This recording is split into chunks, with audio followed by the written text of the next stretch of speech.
Hey everyone, and welcome back for another deep dive. You bet. Today, we're going to be looking at Broadcom. That's AVGO. AVGO, ticker symbol for those following along at home. Absolutely. We're looking at a report today from Morningstar, Yeah. all about Broadcom, this semiconductor giant powerhouse that is making some serious waves in the AI space. And we're going to figure out what that means. That's right. For Broadcom and for maybe even your own portfolio if you are interested in getting into this space. Absolutely. We got some great insights from Morningstar to share. First things first. Yeah. Broadcom just dropped their earnings report. And it blew expectations out of the water. Yeah, it was a strong report for sure. What was the most interesting thing that you saw when you were looking at these numbers? Well, Morningstar bumped their fair value estimate for Broadcom to $190 a share. Wow. So that's per share. Per share, yeah. So that is a big jump. Yeah. What's driving that? So their reasoning behind that is the projected AI revenue that Broadcom is going to be bringing in. So let's talk numbers. Okay. How much AI revenue are we talking about here? So analyst William Kerwin is forecasting almost 40% annual growth for their AI chips all the way through fiscal 2029. That's incredible. And it gets even better. They're expecting that to surpass 50% annually for the next couple of years. Wow. Through fiscal 2027. That is really impressive. That kind of aggressive growth has to say something about Broadcom's overall strategy, right? Absolutely. Yeah, they're not just, testing out AI. They are going all in on it. Yeah. And they're known as being these master aggregators, snapping up businesses that are valuable. Right. And streamlining them and really getting as much value as they can out of it's their businesses. They're known for having these differentiated and moaty businesses. Yeah. They've got strong profits and cash flow and a really good dividend. Yeah, that knack for acquiring businesses is definitely a key to their success. But yeah, those AI numbers, they're really changing the game for them.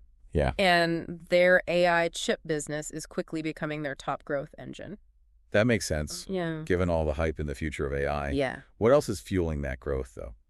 So they also acquired VMware back in 2023. Right. That's a huge deal. Huge. Yeah. What are they expecting from that? So they're expecting some serious growth and leverage from that as well. Okay. It basically means they can scale their business. So more bang for their buck. Exactly. More bang for their buck. Yeah. I'm also guessing that they're not ruling out future acquisition. Oh, no, they love an acquisition. Yeah, it seems to be part of their DNA. Yeah, it's built into their model. Okay, cool. But every investment has two sides. Of course, yeah. Let's talk about the bulls and the bears of Broadcom. All right, so the bulls are absolutely in love with their efficiency. Makes sense. They boast some of the best margins in the industry. That's always good for investors. Oh, yeah, absolutely. What else do they say? And they have some of the best tech in the business. Okay. In networking and wireless chips. Okay. And of course, they have clients like Apple, Google, Cisco. Big names. Yeah, so the bulls are really liking them. And of course, with AI taking off, they are in a prime position to capitalize. What about the bears? So the bears are a little concerned about their reliance on certain major customers. Okay. Especially in their AI and wireless segments. Yeah, it makes sense. They're putting a lot of eggs in one basket. Exactly, yeah. So that concentration makes them vulnerable. Okay. If anything, were to happen to those relationships. Right. They also think that their software portfolio might not see the same growth as AI. Okay. Since it has some legacy businesses in it. All right, so more moderate growth on that side. Exactly. And of course, the reliance on acquisitions, that's a little risky, right, especially with regulatory scrutiny. Yeah, these days it's very hard to get those big deals through. Exactly. Okay, well, let's talk about that wide economic moat. Oh, yeah. That's something that all investors love to hear. Yes, absolutely. And it's something that Broadcom has earned. Yeah, they've done a good job building that up. So what does that mean for people who might not know? So basically, a wide economic moat means they have this durable competitive advantage that allows them to sustain high profits over a very long period of time. We're talking 20 years or more. That's incredible. Yeah, it's very impressive. So what gives them this moat? So they have a couple of things going for them. First of all, they've got these intangible assets when it comes to chip design. Okay. And they have a real lead in these FBAR filter. FBAR filter. Yeah, and they're a crucial part of smartphones, and they're incredibly difficult to copy. Okay, so they have that technological edge. Absolutely. That's the other part. So their software products are also very deeply embedded in these large enterprises. Okay. And it makes it very expensive and very complicated for those companies to switch to a different provider. That stickiness. Exactly. It's a very valuable thing. It's a great way to build up that moat. Absolutely. So how does this tie into that $190 fair value estimate from Morningstar? So that really boils down to three main factors. Okay. First of all, the boom in their AI business. Okay. Second, the growth and leverage that they're going to be getting from that VMware acquisition. Okay. And then third, the potential for more acquisitions. Okay. And Morningstar is also projecting about 18% revenue growth all the way through fiscal 2029, with AI taking a lead role. Wow. In their chip revenue. That's huge. Yeah, it's a big part of their business. And they're also expecting continued operating leverage. Okay. Which means, as revenue increases, their expenses are going to grow at a slower rate. More profit. Exactly. Broadcom sounds like it's in a pretty good place right now. They're in a good spot. But even with all of these advantages, I'm sure they've got some challenges, right? Every business has some risks. Of course, yeah. So the first risk is cyclicality. The semiconductor industry has its ups and downs. Right, it's very volatile. Yeah, and Broadcom isn't immune to that. No. And then, of course, there's the customer concentration that we talked about. Yeah. Relying on, Apple, those AI hyperscalers, right. That does pose a risk. Okay. And then there's something called keyman risk. Okay. There's CEO Hock Tan. He's been there for a long time. Right. And he's really been the driving force behind the company's success. Right. So if he left, there could be. Yeah. So if he were to leave, it would create some uncertainty. Yeah, definitely. Yeah. And then, of course, there's those acquisition risks. Finding suitable targets is very difficult. And getting it past regulators. Exactly. Yeah. Okay, so Broadcom has earned an exemplary rating for capital allocation from Morningstar. Yeah. What makes their approach so good? So they have this balanced approach. Okay. They've got a solid balance sheet.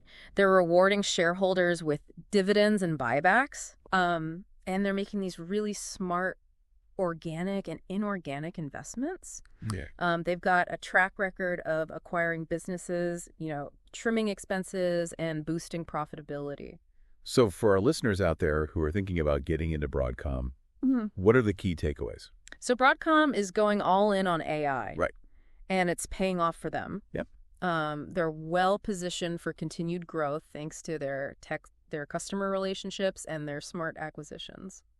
It seems like they're doing everything right. Yeah, they've got a really good thing going. This discussion about Broadcom's AI strategy really got me thinking about something. Yeah. What kind of an impact are they going to have on the semiconductor and AI industries? That's a really great question. Yeah. And it's something I've been thinking about a lot, too. Yeah. Given Broadcom's size and their strategy, they are definitely poised to be a major force in this industry. Right. And it's going to be really interesting to see how that plays out. Absolutely. For other competitors like NVIDIA and Qualcomm. Yeah. Yeah. So we're going to dig a little bit deeper into that question in the next part of our deep dive. So stay tuned. Looking forward to it. And in the meantime, if you have any questions about Broadcom or anything that we talked about today, just leave us a comment. Yeah, we'd love to hear from you guys. And of course, as always, if you enjoyed this deep dive, please like this video. Subscribe to our channel and share this with your friends. Until next time. Bye. Bye. It's fascinating to think about Broadcom's position in the overall chip landscape. Yeah. I mean, they're not just up against the traditional chip makers. Right. But they're also facing competition from these tech giants like Google and Apple, who are increasingly designing their own chips. Yeah, that adds a whole new level of complexity. Yeah, it really does. It's like they're playing 3D chess while everyone else is playing checkers. Exactly. It takes a lot of agility and adaptability to stay ahead of the curve. For sure. And their decision to really go all in on AI seems like a smart move in that regard. Yeah, I think so too. But I want to understand a little bit more about the specifics of their AI chip business. Okay. What kind of chips are they actually making and who are they selling them to? Well, Broadcom's AI chip business is surprisingly diverse. Okay. They've got these custom design AI accelerators that are specifically made for individual clients. Okay. And they also have these more general purpose merchant networking chips that can be used for all sorts of AI applications. So they're kind of catering to both ends of the spectrum. Exactly. They're trying to cover all their bases. Who are those big clients on the custom accelerator side? The report specifically mentioned Google and Meta as being big customers for those custom AI accelerators. Okay.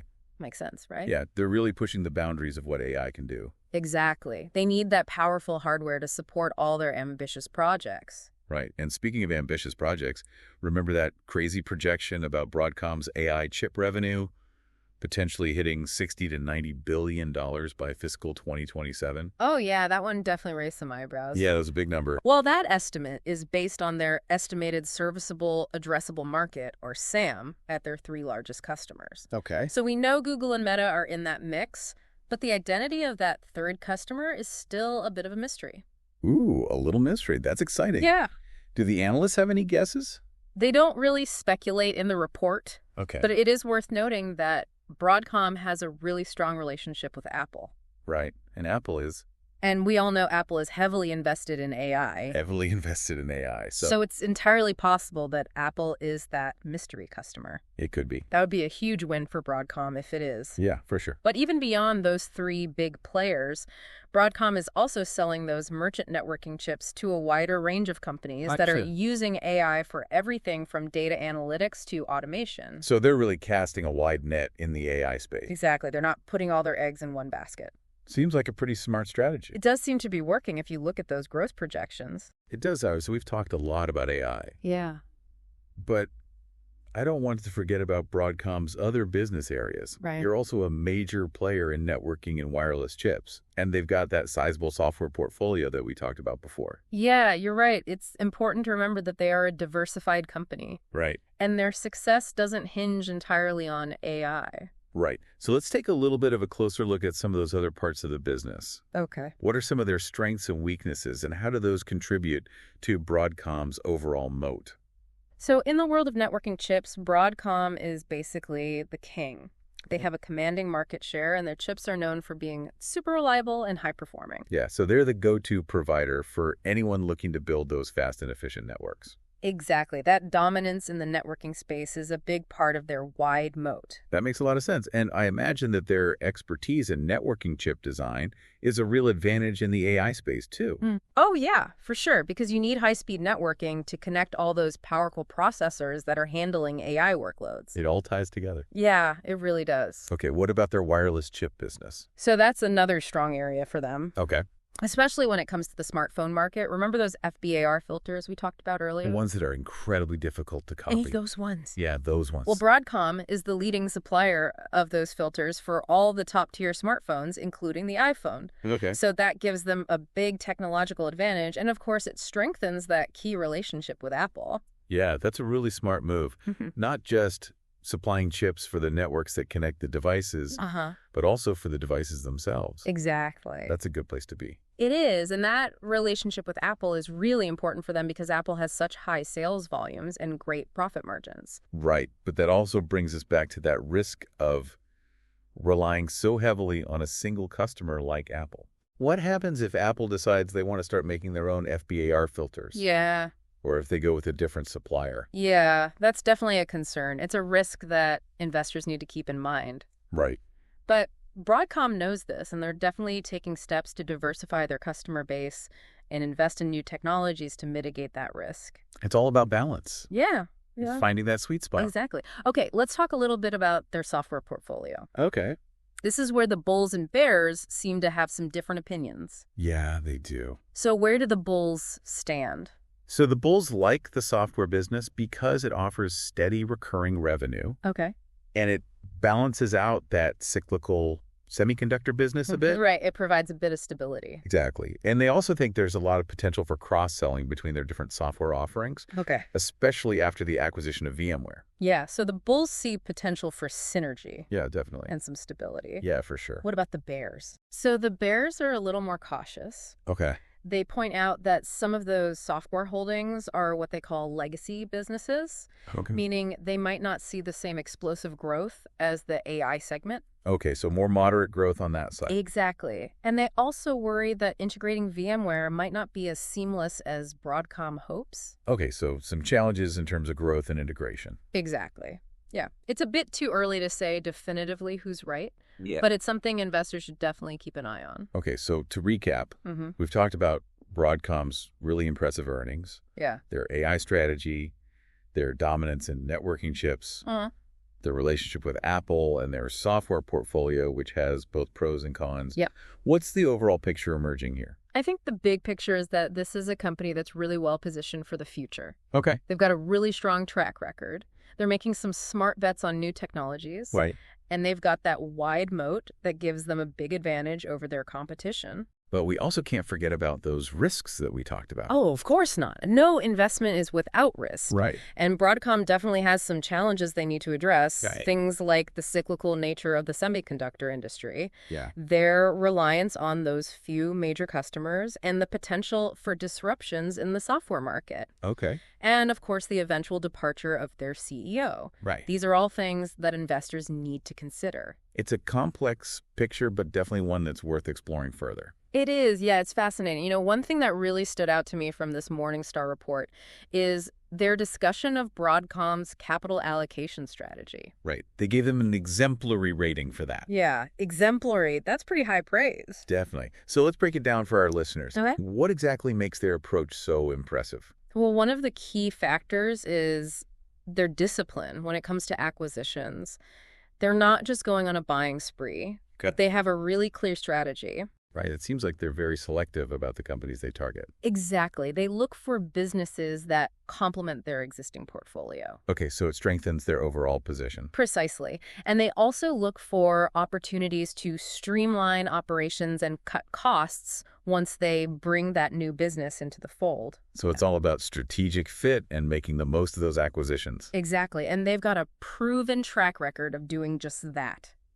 They're known for being incredibly efficient at integrating new businesses. Right. They come in, they streamline operations, they cut costs, and they boost profitability. They've got a real knack for it. They do, and their disciplined approach goes beyond just acquisitions. Right. They've got a really balanced approach when it comes to shareholder distributions, too. Exactly. They use a combination of dividends and share buybacks. So they're rewarding their shareholders. Yep. They understand the importance of keeping their investors happy. Makes sense. It's a delicate balance, though, right? It is. You got to find that sweet spot between investing enough to fuel future growth and also returning a good chunk of cash to those shareholders. And it seems like they've struck that balance pretty well. They have, and that's why they're getting those accolades from analysts like Morningstar. Right. Morningstar specifically mentioned Broadcom's solid balance sheet, their consistent shareholder distributions, and their smart investments as key reasons for that top rating. Yep. It's clear that Broadcom's management team knows what they're doing when it comes to managing their finances and making the most of their resources. Absolutely. Well, we've covered a ton of ground in this deep dive into Broadcom. We've gone over their business model, their financial performance, their competitive landscape, and even their approach to capital allocation. Yeah, we really got into the weeds on this one. We did. Okay. But I think our listeners now have a much clearer picture of Broadcom and what the future might hold for them. I hope so. We've tried to give them a balanced and informative perspective. Absolutely. So before we wrap up, I just want to emphasize one last time that no company is perfect. Even those with incredible track records and wide economic moats still face risks and challenges. That's true. And it's important to keep those risks in mind when you're making investment decisions. Exactly. So let's take a few minutes to recap some of the potential headwinds that Broadcom might face down the road. All right, so top of the list is still that customer concentration issue. Right. Their dependence on a handful of big customers like Apple for their wireless chips and those hyperscalers for their AI business. Exactly. It's a real vulnerability for them. If those relationships were to change or if those customers decided to go in a different direction, it could have a significant impact on their revenue. Yep. So they've got to make sure they're keeping those clients happy and also look for opportunities to diversify their customer base. Absolutely. And of course, there's always the threat of competition. Oh, yeah. The tech industry is incredibly competitive. There are new players emerging all the time, and Broadcom needs to stay on top of their game to keep those rivals at bay. Exactly. They need to be innovating, constantly investing in research and development, and making sure their products and services are best in class. They can't afford to get complacent. Nope, not for a second. And then there's the risk of technological disruption. Always lurking around the corner. Right. The possibility that a new technology could come along and shake things up, potentially making some of Broadcom's core businesses obsolete or less competitive. Yep. They need to be adaptable. They need to be forward-thinking. They need to be able to pivot when necessary. You need to be looking ahead, anticipating trends, and being ready to adjust their strategy as needed. Couldn't have said it better myself. Okay, and what about their acquisition strategy? Well, acquisitions have definitely been a key driver of Broadcom's growth. Right. But they're not without risk. Okay, how so? There's always the chance that they could overpay for a company or run into integration problems. Right. Or the acquired business might just not perform as well as they had hoped. So it's a bit of a gamble. It is. And the bigger Broadcom gets, the harder it becomes to find those acquisitions that can really make a difference without setting off alarm bells with antitrust regulators. So they need to be super strategic about their acquisitions. Absolutely. And speaking of regulators, they're another factor to consider. Where government oversight is always a big deal. Yep. As Broadcom continues to grow and expand its reach, it's going to attract more attention from regulators, especially when it comes to antitrust and data privacy issues. So navigating those regulatory waters is going to become increasingly important for them. For sure, they need to be proactive, transparent, and work collaboratively with regulators to address any potential concerns. Okay, so to sum it all up, Broadcom is a company with a lot of potential. Definitely. They've got a strong track record. Uh-huh. They're making smart bets on the future. They've got a wide economic moat and a knack for making smart acquisitions. Yep. But they also face some real risks, including their dependence on a few big customers, the constant pressure of competition, the threat of technological disruption, and the challenges of managing those large acquisitions. Right. Plus, they're going to have to navigate a complex regulatory landscape. It's a lot to juggle. It is. But hopefully this deep dive has given our listeners a better understanding of the company. Yeah. And the factors that could impact their success in the years to come. It's been a great discussion. It has. And with that, I think it's time to wrap up this deep dive into Broadcom. Sounds good. Big thanks to you for sharing your insights. My pleasure. And as always, a huge thank you to our listeners for joining us. Thanks, everyone. If you enjoyed this deep dive, please don't forget to like this video, subscribe to our channel, and share it with your friends. And if you have any questions or comments, please leave them below. We love hearing from you. Until next time. See ya. Yeah.